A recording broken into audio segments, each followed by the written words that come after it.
Hello, dear students. In the previous class, we discussed about the solvents that are used in NMR spectroscopy. See, you must be very careful in selecting a solvent when you are recording the PMR, that is proton magnetic resonance spectrum. The solvent is also an organic compound. It also contains protons. The solvent signals should not interfere with the signals of the organic compound. So, in the beginning, some solvents which are not containing any proton at all are used for recording the NMR spectrum. For example, carbon tetrachloride, carbon disulfide. They are used for recording the NMR spectrum. But later, because of the solubility problem, people have to depend on other solvents. So, the protons of the solvent should not interfere with the spectrum of the organic compound or signals of the organic compound. So, it was decided to use the compounds which are deuterated. See, deuterium is also a NMR active nuclei. Deuterium has a spin value I is equal to 1. So, it will also give you a signal in NMR spectroscopy, but deuterium has a different magnetic moment. We will discuss this when we are discussing about the NMR spectrum of deuterated compounds. So deuterium has a different magnetic moment, so it will be off the scale of proton magnetic resonance spectroscopy or spectrum. If you compare the chemical shift values of the protons, it will be different from the deuterium signals. So, in the PMR scale, that is 1 to 13 parts per million, deuterium signals will not appear. So, deuterated compounds are preferred for recording the PMR spectrum of organic compounds because the solvents containing deuterium will give you a signal which is not interfering with the signals of the organic compound. So, deuterated water, deuterated chloroform, hexadeuteriobenzene, hexadeuterioacetone, hexadeuteriodimethyl sulfoxide, and hexachloroacetone. These are some of the compounds that are used for recording the NMR spectrum. See, the compound is organic and also the solvent is also organic. In such a case, you can expect some interaction between the solvents and the organic compound. You have a notable example. See, chloroform is an organic compound. It contains only one proton. If you record the NMR spectrum, it will give you only one signal. See, CHCl3. When the NMR spectrum is recorded in cyclohexane, what is cyclohexane? Cyclohexane is an hydrocarbon. It is not at all containing any polar groups. So, the interaction will be less. And as a result, the chemical shift values for cyclohexane appears at delta 7.3 parts per million. What is the reason? The chemical shift value is found to be higher. The protons of chloroform shows a chemical shift value which is very close to that of aromatic protons or aldehydic protons. What is the reason? It is because of the electronegativity of the chlorine. See, we have 3 chlorine atoms.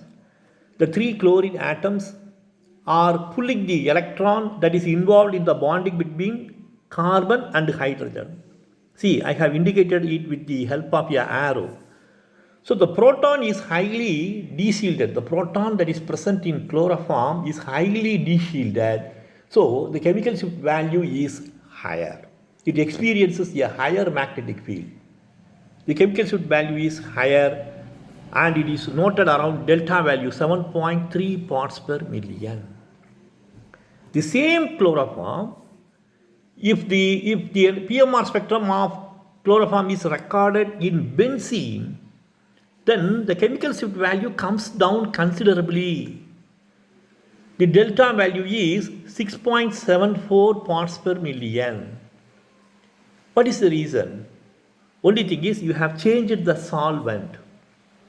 The solvent is changed from cyclohexane to benzene.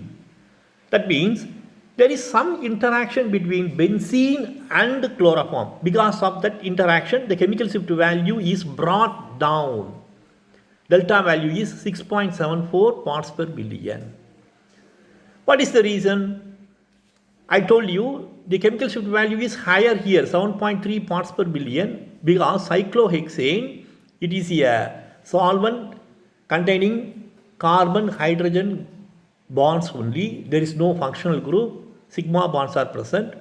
So the electronegative effect is operating fully. As a result, the proton is de-shielded to a maximum extent. Whereas in benzene, you have 3 carbon-carbon double bonds. A pi cloud is above and below the plane of the molecule. As a result, benzene is able to form a charge transfer complex with the proton of chloroform. I can explain the charge transfer complex, how the charge transfer complex is formed. See, you have a delocalized pi cloud and the proton of chloroform. So there is charge transfer complex formed between the pi cloud and the proton of chloroform. How the complex is formed? See, the 3 chlorines are electronegative. So they pull the bonded electron. That is why the chemical shift value is higher. So here a slight positive charge develops. And here you have pi electrons rich in electron cloud. As a result, there is charge transfer complex. Now because of this, what happens, the pulling of electrons towards the 3 chlorine atom is reduced considerably. The proton is moving towards a shielded environment. It is not in a de-shielded environment when compared to the cyclohexane situation. When the compound is in cyclohexane, it is highly de-shielded, whereas when the same compound is in benzene, the proton of chloroform is not de-shielded to that extent. It is shielded. See, the shielding is because of the charge transfer complex formation between benzene and chloroform. So because of that, the chemical shift value is brought down 6.74 parts per million. See, the reason for quoting this example is when you are recording the NMR spectrum, depending on the solubility, you may make use of different solvents. So when you are making use of different solvents, you must mention in which solvent the NMR spectrum is recorded. So that becomes mandatory. That becomes essential.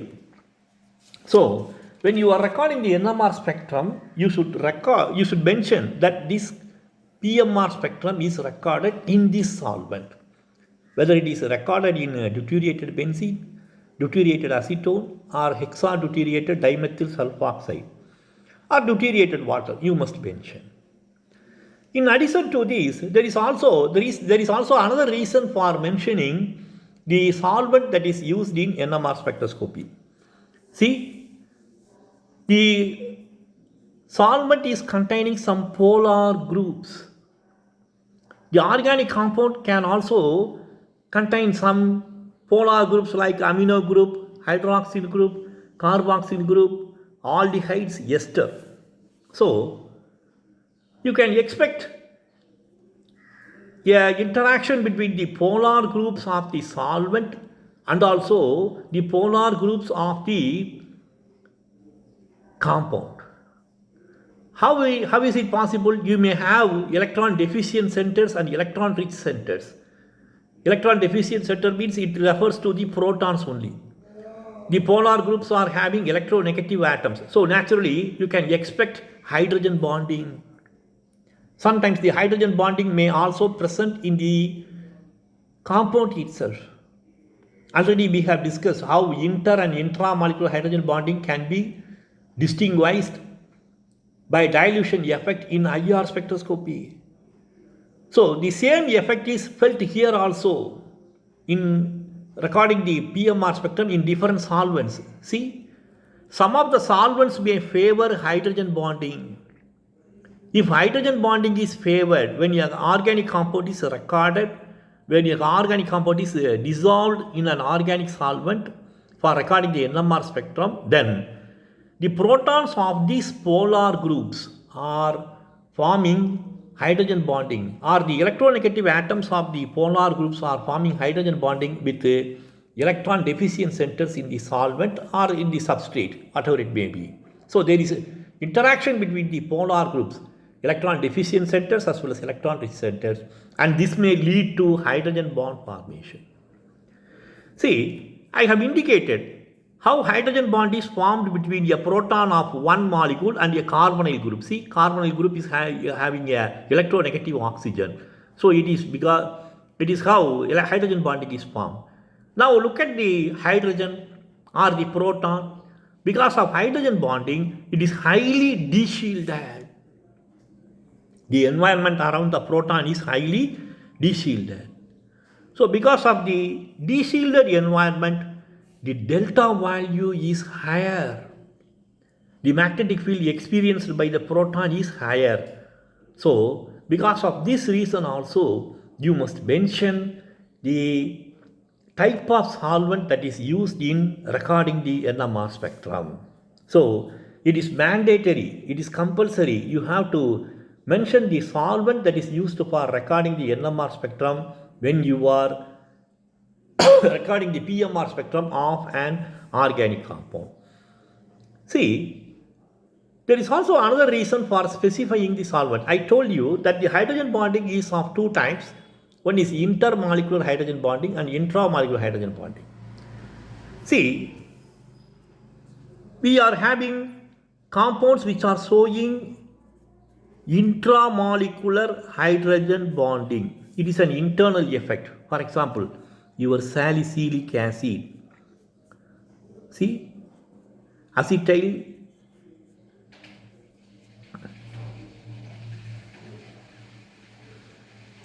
there is a hydrogen bonding. So this is intramolecular effect. Orthohydroxybenzoic acid. If it is para-hydroxybenzoic acid, then intermolecular hydrogen bonding is possible. Hydrogen bonding between different compounds. Alcohols, they are showing intermolecular hydrogen bonding. Phenols, C6H5OH. Carboxylic acids. See, carboxylic acids are existing as dimers. RC double bond OH. So this is the dimer that is formed in carboxylic acid due to hydrogen bond formation. So because of this dimerization, the hydrogen of the carboxylic acid is highly de-shielded. The chemical shift value will be higher. Due to intramolecular hydrogen bonding, the alcohol, the OH group is involved in hydrogen bonding.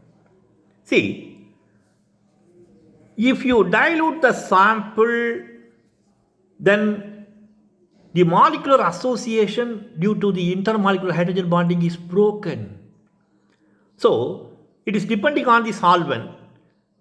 The chemical shift values of the protons that are involved in hydrogen bonding differ from one solvent to another solvent. So it is always necessary to make use of the solvents, and you have to mention the solvent that is used in recording the PMR spectrum. So the inter and intramolecular hydrogen bonding differs when you are recording the organic compound. Under dilute samples, the chemical shift values will be differ. Whereas intramolecular hydrogen bonding shown by salicylates, and you have a noted example, that is ketoenol tautomerism, enol forms, acetyl acetone. I already explained how the tautomeric forms are obtained between, on several occasions I have explained. So acetyl acetone shows the ketoenol tautomerism, and the enol form has a proton which is hydrogen bonded also. It is attached to a oxygen also. So it is highly present in a diesel element. That is why the chemical shift value for the enolic proton is maximum in PMR spectroscopy. So you must remember all these reasons. Based on these interpretive questions can be asked, and if you sit in an interview, you can face questions from this. See, nowadays private companies are looking for trainees who are capable of working as chemists in their company. So, a chemist should have a thorough knowledge about the solvents also, that is used for recording the spectrum of organic compounds. What is the solvent that can be used in UV visible spectroscopy? What type of solvent can be used for recording NMR spectroscopy? So you must be able to answer if there is a question regarding the usage of solvents in PMR spectroscopy. So it is always important, and always it is a must to mention the type of solvent that is used that has to be used in NMR spectroscopy. Now we have seen the factors which are affecting the chemical shift values in NMR spectroscopy, and we have seen the different environment in which the nuclei is present. Let us slowly move into the appearance of the signals in NMR spectroscopy. How the signal of a proton appears in NMR spectroscopy. See, in IR spectroscopy, we are getting peaks which are in the downward direction, like this. In UV visible spectroscopy, we have bands like this. It is all because of the absorption of electromagnetic radiation. In NMR spectroscopy also, electromagnetic radiation is absorbed, frequency of absorption is taking place. So the frequency is plotted, but in an indirect manner. You have a derived unit, namely chemical shift. But how the absorption is reflected? Okay? So that is very important. See, let us consider a simple compound, namely toluene. What is the formula for toluene? We know the formula for benzene. Benzene has 6 hydrogens in identical environment. So, if you replace one of the hydrogens by a methyl group, it is your toluene. So, toluene has 5 protons in the aromatic ring and 3 protons in the methyl group. So, the 3 protons are in one environment, in the same environment, and the 5 protons, the aromatic rings, are in the ring and they are in different environments. See, these are the orthoprotons, these are the beta protons, and these are the paraprotons. But if you compare the polarity of or electronegativity of whatever it may be, if you compare the nature of the methyl group with other powerful groups like OH group, carboxyl group, esters, nitro groups, cyano groups, the influence of the methyl group over the aromatic ring is less, we can say. That is what we study in our aromatic electrophilic substitution reaction also, when we discuss about the orientation and reactivity of the molecule. So, we can say that the 5 protons, they may differ slightly in their environment. It's not wide. The difference is not wide. The ortho, meta, and para protons, they don't differ in their environment widely, but there is difference. So we can expect a signal for the 5 protons and 3 protons. How the signal appears? See, the signal appears in the form of peak only. So if we have a peak like this, another peak like this, and you may have at 0, chemical shift value 0, you will have a tall peak. It is for your tetramethylsilane. See, we all know that tetramethylsilane has 12 protons. Why? The formula is tetramethylsilane. 4 methyl groups are there in silane. So 4 into 3, 12 protons are there. See, I have drawn a peak with the maximum height because it is for the 12 protons, and another one is with medium height for 5 protons, and another one with 3 protons. So it is calculated, the peak height and the area under each peak is calculated with respect to the area under the protons of, under the signal of tetramethylsilane.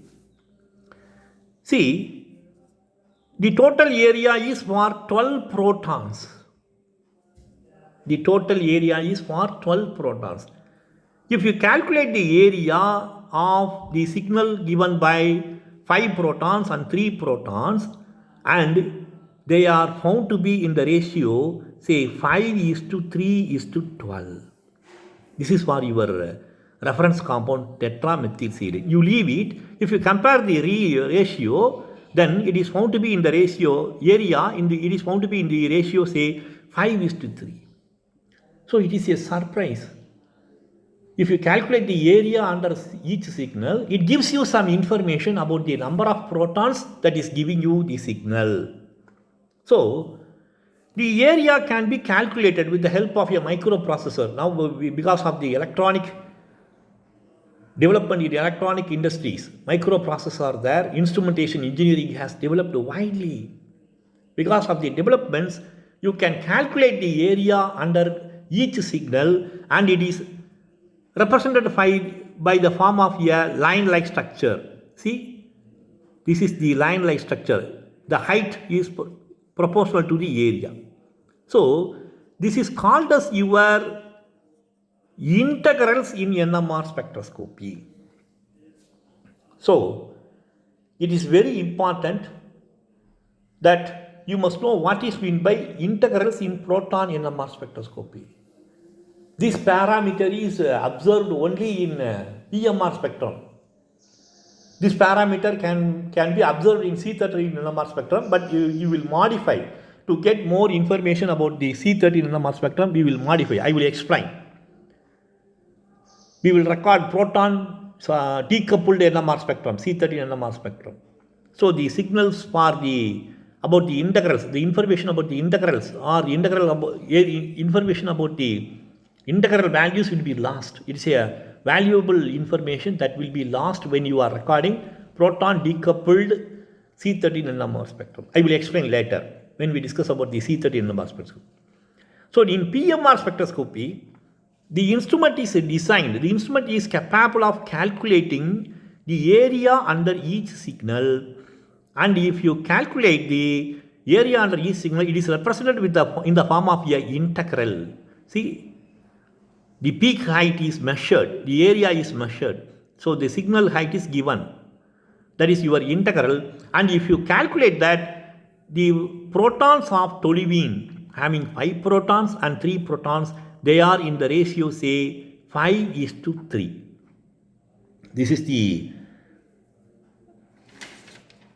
integrals in proton magnetic resonance spectroscopy. So the relative peak heights are compared with that of the signal of tetramethylsilane. So we have seen the first point regarding the appearance of signal in NMR spectroscopy. See, let us go further into the appearance of the signal in NMR spectroscopy. See, I already told you that the chemical shift values are in the range, say, the chemical shift values are plotted 0 to 13 parts per million. Here you have the signal for TMS. It is assumed as 0 TMS signal, that is the reference compound. Depending on the situation, we have the signals that are appearing from 1, 2, 3, 4, 5, 6, 7, 8, 9, 10, 11, 12, 30. So if it is 1 to 2 for our alkanes, 2 to 3 or 2 to 4, it is for the alkyl groups substituted with the electronegative atoms, methoxy, halogen substituted compounds, nitrogen substituted compounds. And after that we have the alkyne protons, acetylenic protons attached to carbon-carbon triple bond. And we have the protons of alkene, protons of aldehydes, protons of aromatic rings, protons of carboxylic acids, and at last we have the protons of E0. The chemical shift value is the maximum. So, let us focus into the appearance of the signal. Just now I gave one information. See, the signal for the protons that is present in the organic molecule appears in the NMR spectrum. The protons can be grouped depending on the nature, and if the protons present in more or less similar environment give a signal, and if you calculate the area under each signal, they are in proportion to their number. We saw one example. Suppose if you consider another compound, see, CH3, CH2, this is an ideal compound, CH3, CH3, CH3. How many protons are there? We have different types of protons, 1, 2, 3, 3, 3. So 9 protons in one environment, 3 protons in one environment, 2 protons in one environment. If you record the NMR spectrum for this compound, then the integral values will be in the ratio, say, 3:2:9.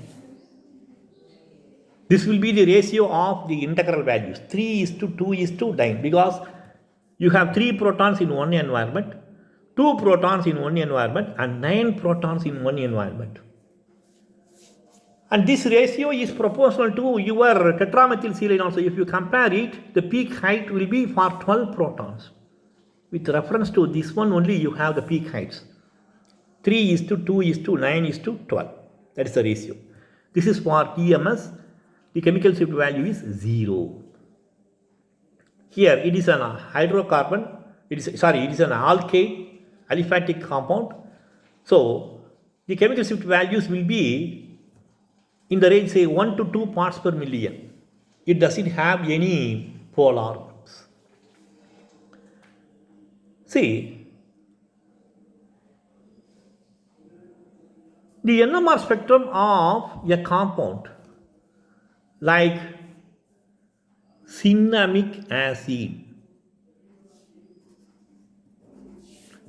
These are all very important examples. Please make a note of it. When you are listening this lecture, simultaneously you record the examples, observations, everything. You can prepare your notes by listening the lecture. See, cinnamic acid, what is the molecular formula? You write You write the formulae for cinnamic acid. Later on I will write. Wait. You try to write the formulae for cinnamic acid. And you have another compound. Let me give you another compound. The compound is 1,1,1-chloro. Let me write the name.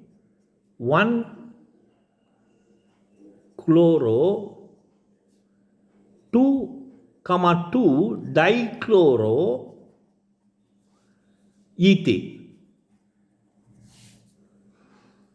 1-chloro 2,2-dichloro ethane, or you can write in this way also 1,2,2-trichloroethane.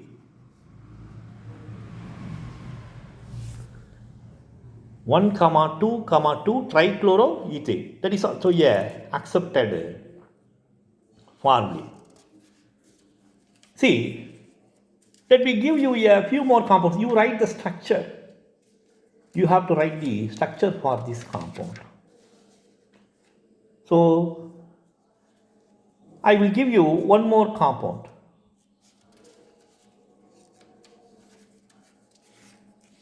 See,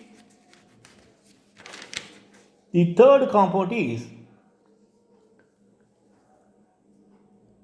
nitropropane. Nitropropane. What is the formula for nitropropane? You write the structure. And I can give one more example. 2-chloropropionic acid. 2-chloropropionic or propionic acid. What is the structure? And ethyl bromide. Ethyl bromide. We have one more structure, that is your furan 2-aldehyde. So these are the examples that we are going to discuss. That is why I ask you to write the structure for these molecules. See, in the next discussion, we are going to discuss about the NMR spectrum of these molecules, and we are going to understand the important aspect of NMR spectroscopy using these molecules only. You can take it as an exercise. What is the structure for cinnamic acid? You can easily write. You have come to the second MSc level. So next year you are all going to be teachers, or you are all going to work in chemists in some laboratories. So everyone should know the structure for all these compounds. You should be familiar. Cinnamic acid, it's a carboxylic acid. The formula is C6H5CH double bond CH COOH. See, 1-chloro 2,2-dichloroethane or 1,2,2-trichloroethane. Ethane, that is the carbon framework. Put 2 carbons, ethane carbon framework, position number 1, 2 or 1, 2. If it is 1, then this is 2, 2,2-trichloro, 1, 2,2-trichloro. That means the 2 chlorines are in carbon number 2. 1 hydrogen, 2 hydrogens. So this is the structure for 1-chloro 2,2-trichloro-dichloroethane. 1-chloro 2,2-dichloroethane. Cinnamic acid has different protons. See, you have orthoprotons, metaprotons, and paraprotons. 5 protons in different environment. See, you have the alkene protons, Ha and Hb. So carboxyl proton, we have totally, leaving the aromatic protons, you have three types of protons in cinnamic acid in the remaining part of the molecule. If you leave the aromatic protons, then you have three types of protons in cinnamic acid. 1,2,2 trichloroethane, you have two types of protons. See, this hydrogen is attached to a carbon which is attached to two carbons. So this is present in a highly de-shielded environment when compared to these two hydrogens. So naturally we will say that the chemical shift value for this proton will be higher. Nitropropane. What is the formula? Propane. CH3, CH2, CH2NO2. So it has a methylene envelope. You have two methyl groups. One part of the methyl group is attached to a nitro group. Nitro groups are known for their electron withdrawing ability. They are able to withdraw electrons. So, definitely this proton differs from this proton in its chemical environment. See, the methyl group has protons. In addition to that, a methyl group can offer electron donating inductive effect. We have studied in the reaction mechanism. That is, it is able to offer electron donating inductive effect due to hyperconjugation. So, this one is present in a electron donating environment and this one is present in a electron withdrawing environment. Here you have your methyl group. It also has three protons. But this is not attached to any further group here. So, the environment of the protons of methyl group is different from CH2. So, the methyl group is influenced by the attachment with the methylene group is influenced by the attachment with methyl group, and this methylene group is attached to the nitro group, and because of this attachment, the environment is different. So, these are the different situations. 2-chloropropionic acid. Propionic acid means it has a 3 carbon and in the third carbon we have the carboxyl group. So, C6H5COOH. Carboxyl group. 2-chloro. Naturally this is number 1 if you look at the nomenclature. So, this is 2, 3. 2-chloro means here you have a chlorine and here you have 3 hydrogens. 2-chloropropionic acid. This is the structure for 2-chloropropionic acid. Ethyl bromide structure I have given and furan 2-aldehyde.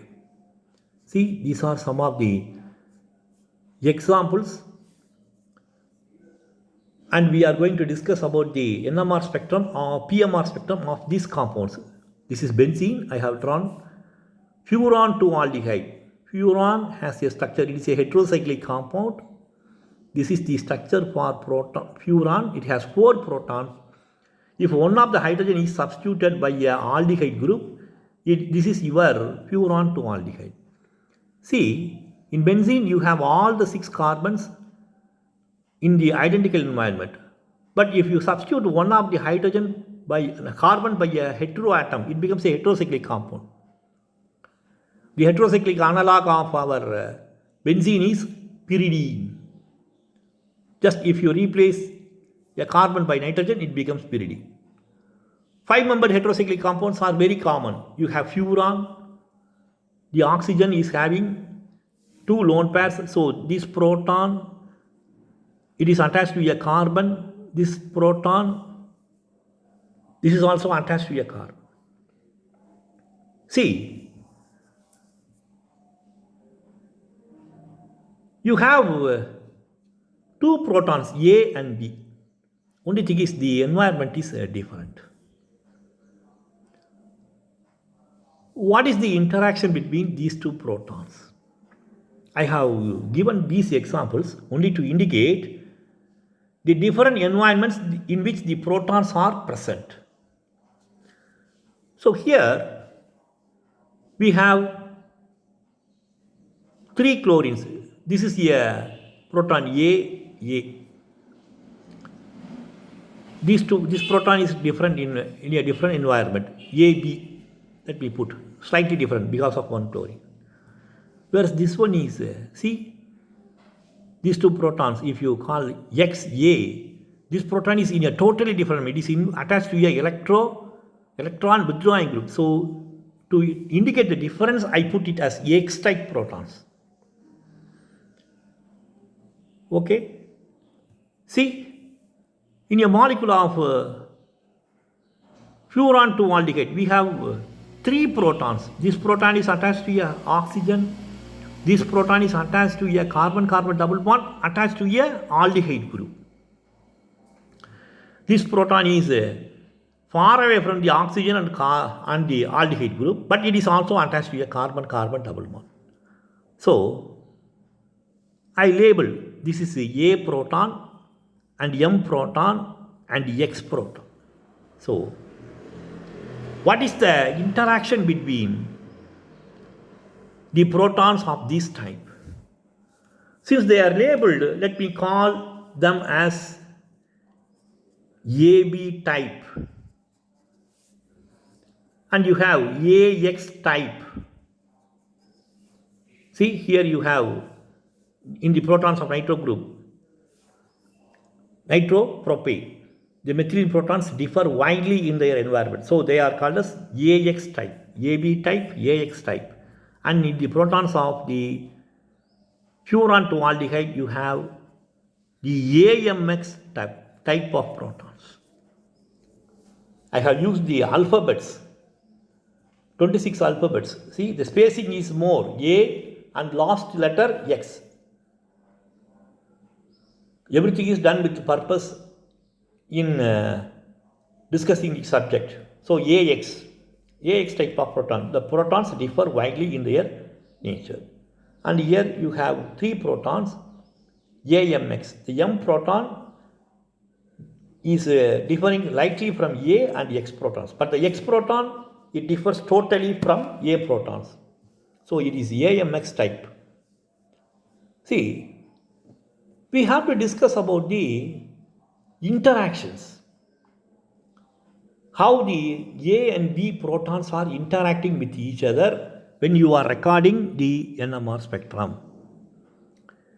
How the A and X protons are interfering or interacting with each other when you are recording the NMR spectrum, and AMX type of protons, how do they interact when you are recording the NMR spectrum. Already we saw what is meant by integrals. Integrals in NMR spectroscopy is giving you information about the number of protons that gives you the signals in PMR spectroscopy. The integrals is a measurement of the area under each signal, and the area under each signal is proportional to the number of protons given by the protons present in the same environment in proportion to the protons of tetramethylsilyl. You must remember all these things. So the integral value is very important. In the structural elucidation of the PMR spectrum, they are very helpful in establishing and confirming the structure of natural products. If you get a signal, then you must mention about the integral values also. See, let us go deeper into the appearance of the signal. I told you, you have protons of the type AB in cinnamic acid, AB in 1,2,2 trichloroethane, AX type protons in nitropropane, chloropropionic acid, ethyl bromide. These are all some of the examples, and furan 2 aldehyde. So based on the nature of the protons, we classify the protons as AB type, AX type and AMX type that is found in organic molecule. Now, what is the interaction? What is the interaction? See, I told you in the beginning itself that the NMR spectrum is because of some nuclei, some special nuclei which has odd number of protons, neutrons or both. So if you have odd number of protons, neutrons or both, then the nuclei has the spin because of its positive charge. All the nuclei are having positive charge. Suppose if you have odd number of protons or neutrons, then there is no pairing. Because of the unpaired proton or neutron, the nuclei spins when it is placed over a magnetic field. And every nuclei has its own magnetic moment. The magnetic moment of proton is different from deuterium. It is different from C30. So you get signals based on this.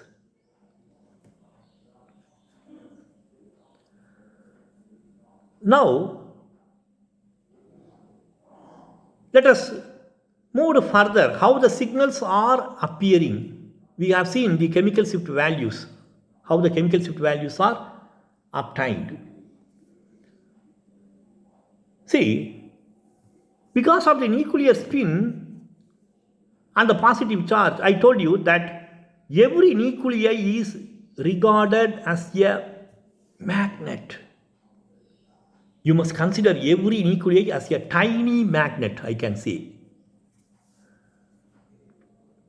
So, when we discuss about the anisotropic effects, if you place a nuclei hydrogen over a applied magnetic field H0, see, because of the anisotropic effect that is operating in the remaining part of the molecule. We saw how anisotropic effect is operating in olefins, in a molecule of aldehydes. The aldehydic proton has a chemical shift value in the range say 7 to 8 or 6 to 8 because of the anisotropic de-shielding effect that is operating to the circulation of pi electrons around a carbonyl group. I am recalling the subject. If I recall the subject repeatedly, then only you will understand and remember. You also do the same thing.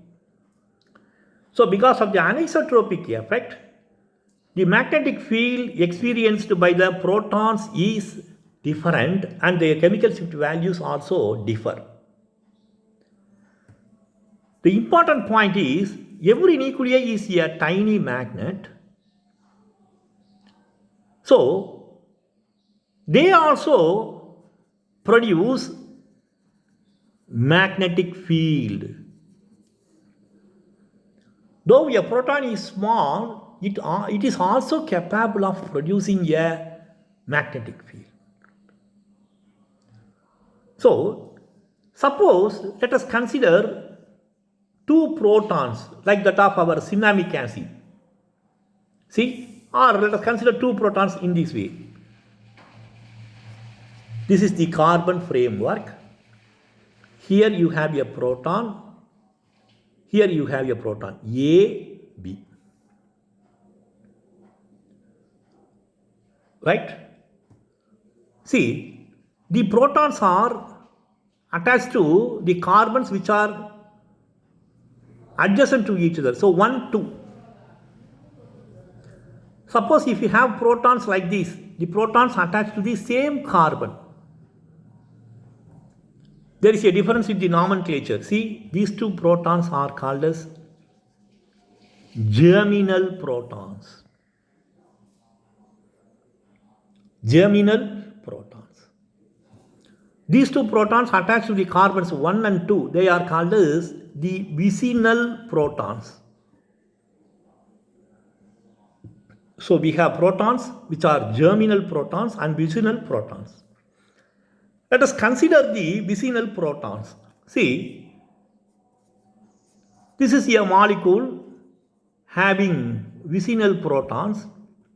Suppose if the two protons are present in a totally different environment, then they are labeled as AX type protons, let us assume.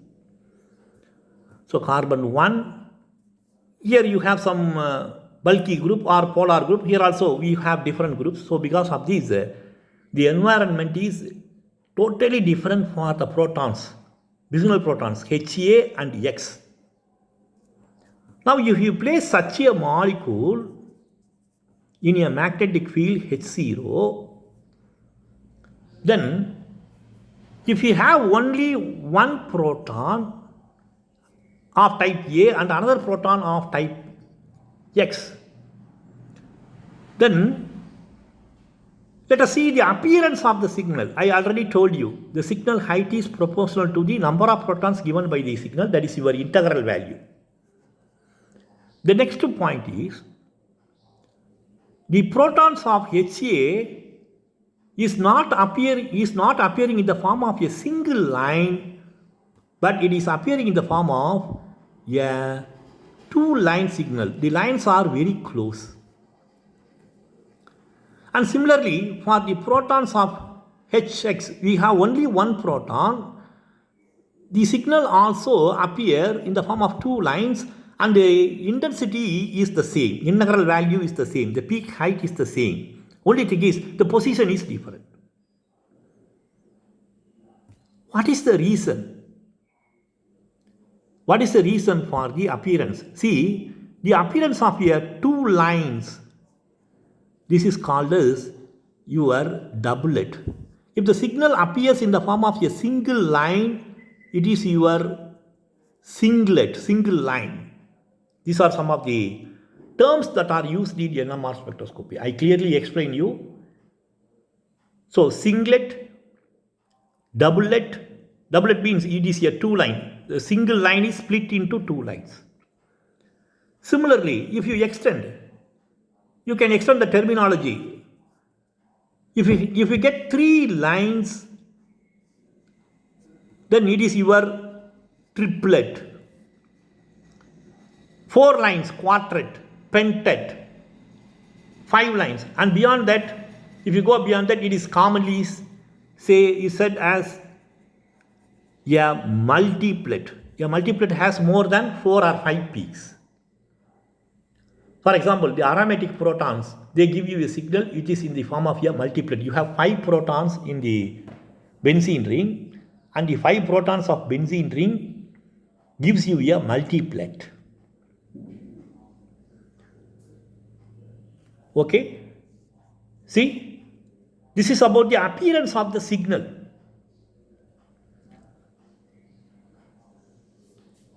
If you have one proton, for example, in methane, you have 4 protons. The 4 protons are in the same environment, so you will get a singlet for the proton. Chloroform, CHCl3, you have only one proton. That one proton will give you a singlet. But the intensity ratio will be 1:12 if you compare it with the TMS, tetramethylsilicate. If you record the NMR spectrum of chloroform and methane together, then you will get 2 signals. The 2 signals will be in the ratio 1:4. 4 protons for methane and 1 proton for chloroform. But both of them will be singlet because they are present in different molecules.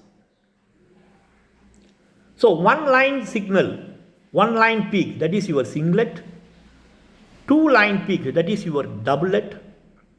3 lines peak, that is your triplet, quartet and pentet, and you have multiplet. And your multiplet appears like this. In this form only a multiplet appears. So, what is the reason for the appearance of the NMR signal in the form of a singlet? If it is a singlet, then why for some compounds you get a doublet, triplet and multiplet?